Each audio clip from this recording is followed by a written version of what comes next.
चलो बच्चों, मैं आज आप लोगों को पढ़ाने वाला हूँ द सॉलिड स्टेट, जो 12th का आपका फर्स्ट चैप्टर है, जो फिजिकल केमिस्ट्री में हमारा आता है। फिजिकल केमिस्ट्री का पहला चैप्टर है द सॉलिड स्टेट, और द सॉलिड स्टेट के आज हम लोग बेसिक्स के बारे में पढ़ेंगे, क्योंकि बेसिक्स को अच्छा करना सबसे पहले बहुत जरूरी है। क्योंकि जितना अच्छा आपका बेसिक होगा उतना ही अच्छा आपका थ्योरी हो जाएगा, और जितना अच्छा आपका थ्योरी होगा उतना ही अच्छा आप न्यूमेरिकल बना पाएंगे, ऑब्जेक्टिव सॉल्व कर पाएंगे, सारा चीज़ को आप कंप्लीट कर पाएंगे।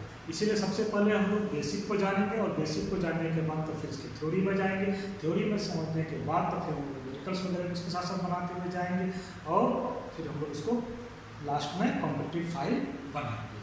तो सबसे पहले हम लोग आज बेसिक्स के बारे में पढ़ेंगे द सॉलिड स्टेट का। तो द सॉलिड स्टेट, सॉलिड क्या है? एक पदार्थ की अवस्था है। इसीलिए सबसे पहले हम लोग जानेंगे कि फिजिकल स्टेट ऑफ मैटर, यानी कि पदार्थ की भौतिक अवस्था। पदार्थ की तीन भौतिक अवस्थाएं हैं, क्या क्या है? सॉलिड है, लिक्विड है और गैस है। जिसमें से सॉलिड के बारे में हम लोग 12th में पढ़ेंगे, और लिक्विड एंड गैस के बारे में हम लोग 11th में पढ़ चुके हैं। ठीक है, इसीलिए हम लोग क्या पढ़ेंगे स्पेशली सॉलिड के बारे में। तो सॉलिड का परिभाषा आपने पहले भी पढ़ा होगा और आप जानते भी होंगे, जो उम्मीद है कि क्या कहते हैं, ठोस किसे कहते हैं? वो पदार्थ जिसका आकार एवं आयतन दोनों निश्चित हो, साथ ही उसमें दृढ़ता का गुण पाया जाए, उसे हम लोग ठोस कहते हैं। अर्थात कि ठोस वो पदार्थ है जिसका वॉल्यूम क्या हो? डिफिनिट हो। वॉल्यूम क्या हो? डिफिनिट हो। और डिफिनिट शेप और साइज एंड मास, ये क्या हो उसका? ये भी हमारा क्या हो? डिफिनिट हो। साथ में सॉलिड और रिजिड, सॉलिड क्या होता है? दृढ़ होता है। ऑलमोस्ट इनकम्प्रेसिबल, ऑलमोस्ट इनकम्प्रेसिबल का क्या मतलब हो गया? ऑलमोस्ट इनकम्प्रेसिबल, इसका मतलब होता है कि जिसको आसानी से संपीड़ित न किया जा सके। जैसे किसी भी ठोस पदार्थ को, जैसे हम लकड़ी ले लेते हैं, लोहा ले लेते हैं, उसको हम दबाएंगे तो आसानी से दबेगा? नहीं दबेगा। हाँ, लेकिन उसी के जगह पर अगर हम क्या ले लें, हवा किसी भी इसमें भर लें, पंप में भर लें और उसको दबाएं तो आसानी से दब सकता है। लिक्विड में भी हल्का सा ये गुण पाया जाता है, वो भी कंप्रेसिबल है, लेकिन ये ऑलमोस्ट क्या होता है? इनकम्प्रेसिबल होता है। नेक्स्ट एक प्रॉपर्टीज के बारे में बात करते हैं हम लोग, intermolecular distance in solid are short. जैसे हम ये सॉलिड ले लेते हैं और इसमें उपस्थित कण के बारे में चर्चा करते हैं। जैसे कि किसी भी सॉलिड में किस तरह से कण उपस्थित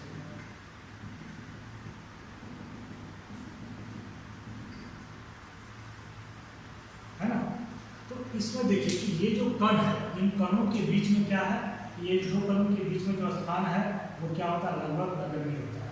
यहाँ पर हमने थोड़ा दूरी में दिखाया है आपको कणों को समझने के लिए। हाँ, हालांकि ऐसा नहीं पाया जाता। जैसे कि आपके सामने में अभी ये बोर्ड है, तो बोर्ड में आपको कहीं पर भी छिद्र नजर आता है? नहीं नजर आता है। क्यों नहीं नजर आता है? क्योंकि इनमें जितने भी कण हैं, इन सभी कणों के बीच में जो रिक्त स्थान है वो नगण्य, ना के बराबर है।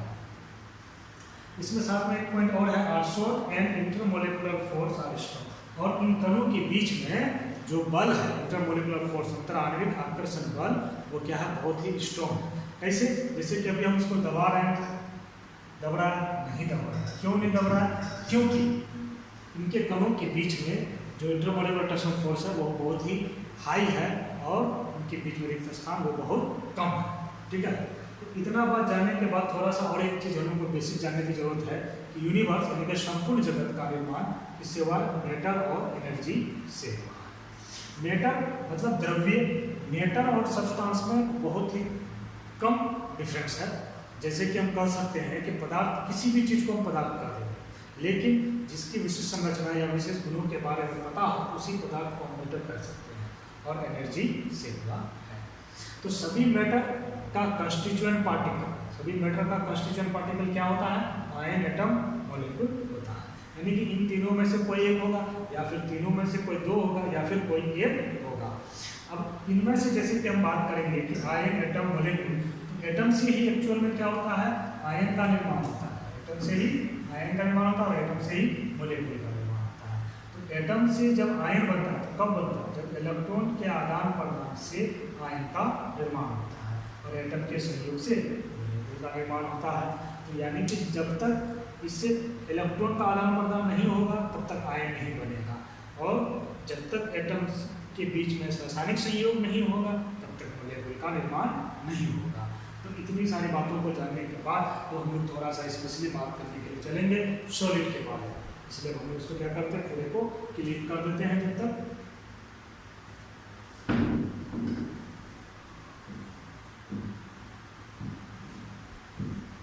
आप लोग अगर इसको लिखना चाहें तो वीडियो को पॉज करके अपना लिख सकते हैं। वैसे मैं कहूँगा लिखने से कुछ नहीं होता, लिखी हुई तो सारी दुनिया में है, किताबों में है। सबसे बड़ी चीज़ होती है कंसेप्ट को समझना, बातों को समझना। जितना आसानी से बातों को समझ जाएंगे उतने में भी आपके लिए अच्छा है। अगर आप बात को समझे ही नहीं और लिखें केवल लिखकर कॉपी को भर लेंगे, कुछ भी नहीं होने वाला है। जितना अच्छा आपका कंसेप्ट होगा उतना ही अच्छा आपका बाकी सब चीज़ होगा। इसीलिए कंसेप्ट को क्लियर करने पर ध्यान दीजिए, लिखने पर कम। लिखी हुई बहुत सारी किताबों में है, 200-400 रुपये में आपको किताबें मिल जाएगी। उन किताबों में भी इन सारी बातों को लिखा हुआ देख सकते हैं और समझ सकते हैं। लेकिन यहाँ पर हमारा काम है कि हम बेसिक्स को क्लियर करें और कंटेंट को अच्छे से समझें। अब हम लोग चलेंगे क्लासिफिकेशन ऑफ सॉलिड के बारे में, ठीक है। इनको भी साफ कर दें।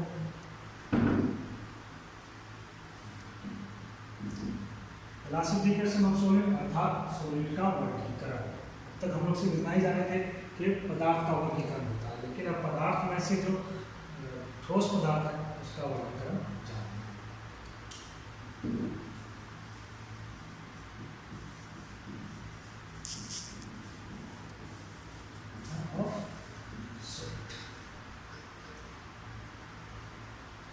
सॉलिड के कणों की व्यवस्था के आधार पर सॉलिड को जनरली वैसे दो भागों में बांटा गया है, जो आपके एनसीईआरटी बुक में है, और मैं जनरली एनसीईआरटी को ज़्यादा फोकस करता हूँ। बाकी ऐसे वैसे इनके 3 प्रकार हैं। जैसे देखेंगे सबसे पहला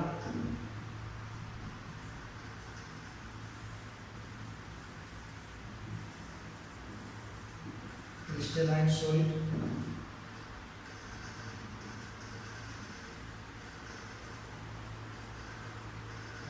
solid,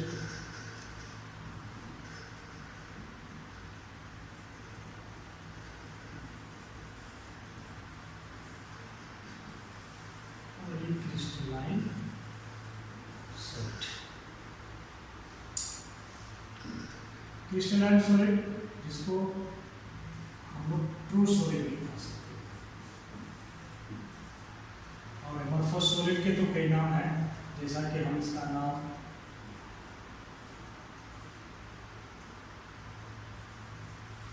pseudo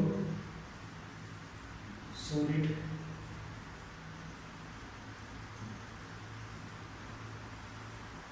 non crystalline solid,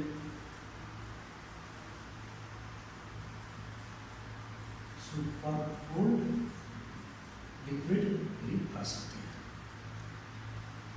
अब हमको समझना है कि हम क्रिस्टलाइन सॉलिड किसको कहेंगे, एमोर्फस सॉलिड किसको कहेंगे और पॉलीक्रिस्टलाइन सॉलिड किसको कहेंगे। तो पॉलीक्रिस्टलाइन के बारे में तो हम लोग को चर्चा करना नहीं है, जब हम लोग को क्रिस्टलाइन और एमोर्फस के बारे में चर्चा करना है।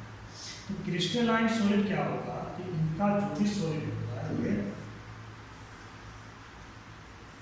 इनके कणों का जो अरेंजमेंट होगा वो क्या होगा, एक मैनर में होगा, ऑलमोस्ट लॉन्ग रेंज ऑर्डर में होगा। अर्थात एक कण दूसरे कणों से जुड़ करके बहुत ही लॉन्गेस्ट चैन या बहुत ही लॉन्गेस्ट स्ट्रक्चर बना सकता है, तो हमारा क्या होगा, क्रिस्टलाइन सॉलिड। लेकिन अगर हम एमोर्फस का अगर हम बात करें, एमोर्फस सॉलिड में क्या होता है कि कणों का अरेंजमेंट मैनर में नहीं होता है, और साथ ही ये ओनली शॉर्ट रेंज ऑर्डर में होता है। यानी कि crystalline solid long range order as well as in short range order, यानी कि शॉर्ट रेंज ऑर्डर मिल करके ही लॉन्ग रेंज ऑर्डर का उसमें फॉर्मेशन होता है। लेकिन एमोर्फस सॉलिड में केवल शॉर्ट रेंज ऑर्डर का ही फॉर्मेशन होता है, ठीक है। अब अगर हम परिभाषा की बात करें, डेफिनेशन की बात करें, तो हम क्रिस्टलाइन सॉलिड कह सकते हैं, क्या कहेंगे, ऐसा ठोस पदार्थ जिनमें कणों का अरेंजमेंट एक मैनर में हो और वह लॉन्ग रेंज ऑर्डर में उपस्थित हो। और एमोर्फस के लिए क्या कहेंगे, वो ठोस पदार्थ जिनमें कणों का अरेंजमेंट मैनर में ना हो, साथ ही उनके कणों का अरेंजमेंट केवल शॉर्ट रेंज ऑर्डर में हो, ठीक है। अब पॉलीक्रिस्टलाइन के बारे में अगर आपको बात करना है, तो तो पॉलीक्रिस्टलाइन के बारे में आप कह सकते हैं कि वैसे ठोस पदार्थ जिनके कण क्रिस्टलाइन के हो लेकिन इनकी भौतिक अवस्था अमोर्फस के समान हो, जिनका कण क्या हो, क्रिस्टलाइन सॉलिड का हो परंतु उनकी भौतिक अवस्था क्या हो, अमोर्फस का हो, उसे हम लोग क्या कहेंगे, पॉलीक्रिस्टलाइन सॉलिड। अब अगर हम एग्जाम्पल की बात करेंगे तो इसका एग्जाम्पल में हम ले सकते हैं क्या क्या, जैसे diamond,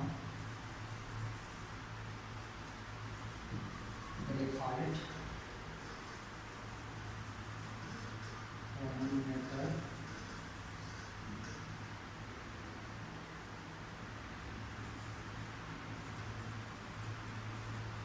quartz, ice, sodium carbon dioxide जिसको हम ड्राई आइस भी कहते हैं, सोडियम अमोनिया, इनकी जितने भी यहाँ पर हम बात करेंगे सारे सॉलिड स्टेट वाले ही बात होंगे। जैसे कि हम लोग ले सकते हैं I2 भी ले सकते हैं, Cl2 को भी ले सकते हैं, ये सारे किसमें होंगे, सॉलिड स्टेट में होंगे। फिर हम लोग आयनिक में अगर बात करें तो sodium chloride, potassium chloride, potassium nitrate,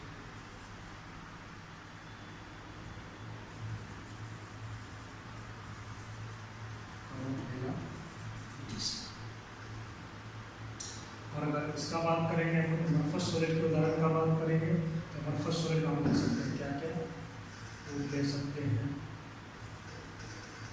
glass ले सकते हैं, क्वार्ट्ज ग्लास ले सकते हैं,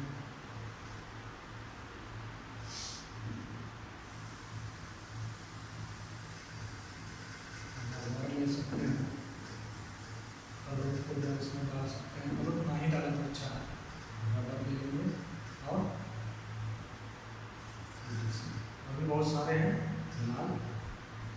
अब अगर हम बात करें पॉलीक्रिस्टलाइन का, इसका एग्जाम्पल बता दे सकते हैं क्या क्या, मेटेलिक पाउडर,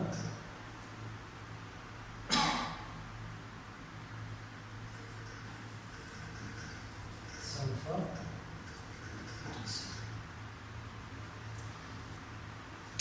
फिर से एक बार हम रिपीट कर लेते हैं कि क्लासिफिकेशन ऑफ सॉलिड 3 टाइप्स है, क्या क्या, जनरली तो 2, एक तीसरा मैंने यहाँ पर ऐड किया हुआ है, क्रिस्टलाइन सॉलिड जिसको हम आल्सो फ्लो सॉलिड भी कहते हैं, अमोर्फस सॉलिड जिसको स्यूडो सॉलिड, नॉन क्रिस्टलाइन या सुपरकूल लिक्विड भी कहते हैं, और तीसरा पॉलीक्रिस्टलाइन सॉलिड।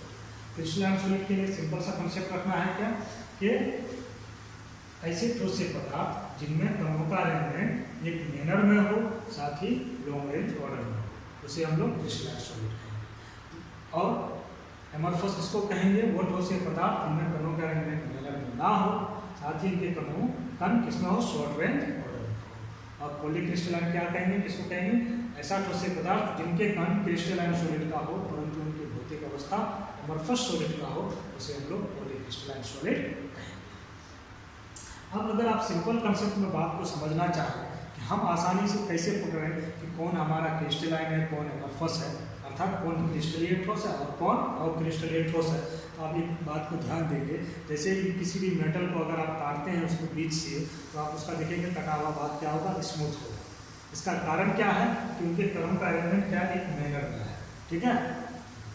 और अगर आप किसी अमोर्फस सॉलिड को बीच से काटते हैं तो उसका कटा हुआ भाग क्या होगा, आपका रफ होगा।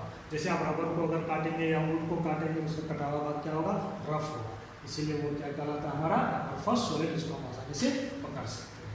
उदाहरण के लिए हमने आपको कुछ यहाँ पर उदाहरण दे दिया है, diamond, graphite, thermometer, quartz, ice, solid carbon dioxide, ammonia solid, iodine, सभी यहाँ पर सॉलिड स्टेट में बात करेंगे, ठीक है। और अमोर्फस में क्या ले लिया हमने, would, glass, quartz glass, rubber, etc। अब पॉलीक्रिस्टलाइन में मेटेलिक पाउडर, सल्फर, etc। तो हम लोग इसको साफ करके आप लोग अगर उतारना चाहेंगे तो वीडियो को पॉज करके इसको उतार सकते हैं।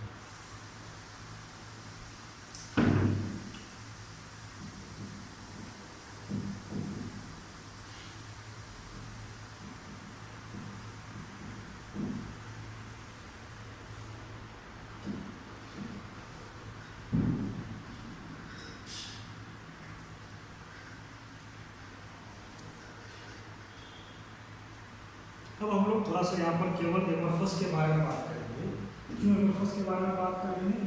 क्योंकि एमरफस का टॉपिक बहुत ही शॉर्ट है, इसलिए पहले एमरफस का कहानी खत्म कर देंगे, फिर उसके बाद टेस्ट शुरू हो जाएंगे। ठीक है, एमरफस का डेफिनेशन तो मैंने आपको बता ही दिया कि वो ठोस पदार्थ जिसके कणों का व्यवस्था एक मिनट में ना हो, साथ ही वो शॉर्ट रेंज ऑर्डर में हो, उसे एमरफस सॉलिड कहेंगे। एमरफस सॉलिड में एक आता है जो एग्जांपल ग्लास, है ना, इसके बारे में स्पेशल डिस्कस करेंगे। ठीक है, जब तक थोड़ा सा इसका प्रॉपर्टीज वगैरह भी हम लोग देखें।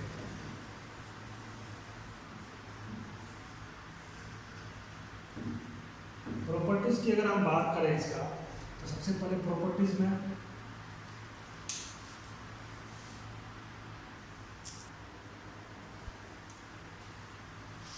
नंबर 1 प्रॉपर्टीज बात करते हैं हम इसका,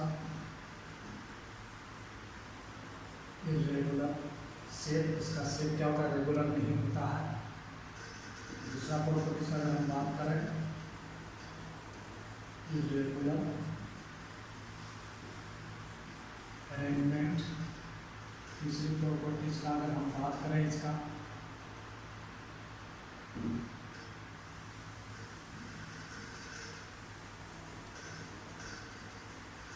arrangement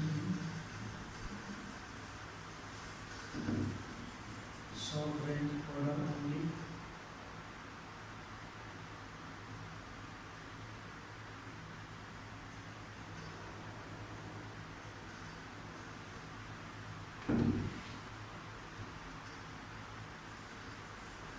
only in short range.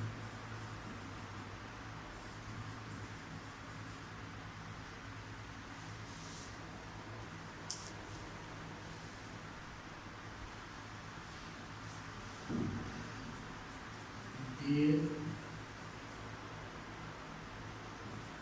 do not have sharp ampere के मेल्टिंग पॉइंट।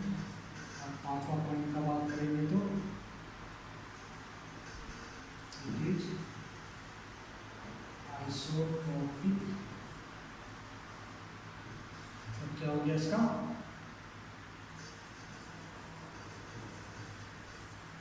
सेम फिजिकल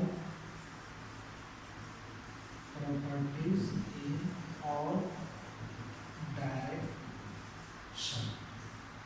5 ही पॉइंट रखते हैं, तो हालांकि बहुत सारा प्रॉपर्टी, तो 5 पॉइंट काफी है।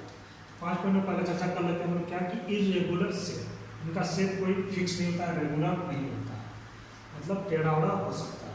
इरेगुलर अरेंजमेंट, इसका अरेंजमेंट भी क्या होगा? इरेगुलर ही होगा। Arrangement only in short range. Arrangement क्या होगा? सिर्फ शॉर्ट रेंज ऑर्डर में होगा, लॉन्ग रेंज ऑर्डर में नहीं होगा। They do not have sharp anti, यानी कि मेल्टिंग पॉइंट, इसका कोई फिक्स या निश्चित मेल्टिंग पॉइंट नहीं होता है। It is isotropic. That means isotropic का मतलब आपको यहाँ पे मैंने समझा दिया है कि same physical properties in all direction. कोई भी अगर हम एमरफस सॉलिड लेंगे तो उसके सभी डायरेक्शन में फिजिकल प्रॉपर्टीज हमारा क्या होगा? सेम होगा। ठीक है, अब हम आपको बोले थे कि ग्लास के बारे में स्पेशल बात करेंगे। क्यों बात करेंगे स्पेशल बात? क्योंकि इस बार क्वेश्चन भी आया था कि glass is non as supercooled liquid why. Glass को सुपरकूल्ड यानी कि अतिशीतित द्रव क्यों कहते हैं? ग्लास को अतिशीतित द्रव क्यों कहते हैं? सुपरकूल्ड लिक्विड क्यों कहते हैं? क्योंकि ग्लास में क्या होता है? बहुत ही मंद, है ना, क्या मंद यानी कि सरल, बहुत ही मंद बहाव, है ना, फ्लो, जैसे पानी बहता है वैसा है, बहुत ही मंद बहाव का गुण पाया जाता है इसमें ग्लास में, इसलिए उसे हम लोग क्या कहते हैं? सुपरकूल्ड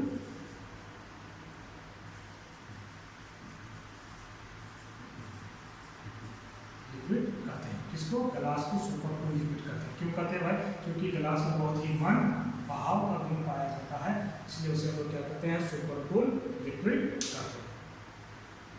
ग्लास को सुपरकूल्ड लिक्विड क्यों कहते हैं? इसको पूरी तरीके से अगर बोलेंगे तो बोल सकते हैं हम लोग क्योंकि ग्लास में बहुत ही मंद बहाव का गुण पाया जाता है, इसलिए इसे हम लोग क्या कहते हैं? सुपरकूल्ड लिक्विड कहते हैं। इस बार लेकिन 2021 में बिहार बोर्ड एग्जामिनेशन में पूछा गया है ये क्वेश्चन। ठीक है, तो इसलिए एक बार 2022 में पूछने की संभावना नहीं है, फिर भी आपको इसका जानकारी रखना बहुत जरूरी है कि ग्लास को सुपरकूल्ड लिक्विड क्यों कहते हैं। ठीक है। अब इसको आप अपनी डेली लाइफ में इसको कैसे समझेंगे कि ग्लास हमारा सुपर को लिक्विड है। आप देखेंगे बहुत ही पुराने बिल्डिंगों में अगर खिड़कियों में कांच लगा हुआ है यानी ग्लास लगा हुआ है या डोर पे ग्लास लगा हुआ है तो वो कुछ दिनों के बाद मिल्की हो जाता है, या फिर आप देख सकते हो उसमें कि वो ऊपर की ओर थिन और नीचे की ओर थिक हो जाता है, ऊपर की ओर पतला हो जाएगा और नीचे की ओर मोटा हो जाएगा। ऐसा क्यों होता है? क्योंकि उसके अंदर में बहुत ही मन भाव का गुण आ जाता है जो 30, 40, 50, 60 साल के बाद स्पष्ट रूप से उसमें पता चल सकता है। इसलिए हम लोग इसको सुपर को लिक्विड कहते हैं। तो हम आज का क्लास को यहीं पर समाप्त करते हैं। नेक्स्ट डे में हम लोग पढ़ेंगे classification of crystal and solid. तो अच्छे से तैयारी करें और बेसिक पर फोकस करें। That's all.